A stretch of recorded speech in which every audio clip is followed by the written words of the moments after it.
ডালটাকে সেদ্ধ করার জন্য জল দিয়ে দিচ্ছি পরিমাণ মতো। সেদ্ধ করার জন্য জলের মধ্যে ডালটা দিয়ে দিচ্ছি।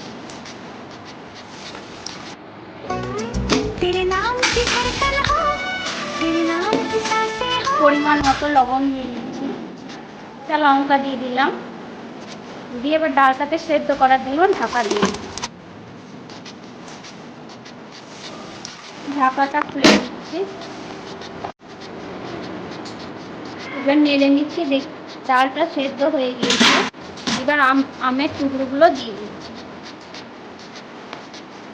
পরিমাণ মতো হলুদ দিয়ে দিচ্ছি, দেওয়ার পর একবার নেড়ে নিচ্ছি।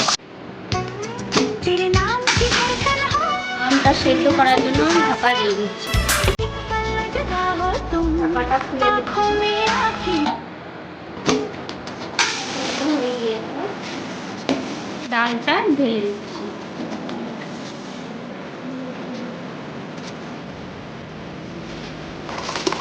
কড়াইটা গরম হয়ে গেছে, এবার পরিমাণ মতো সর্ষের তেল দিয়ে দিচ্ছি, সর্ষে আর শুকনো লঙ্কা দিয়ে দিচ্ছি। এবার ডালটাকে দিয়ে দিচ্ছি,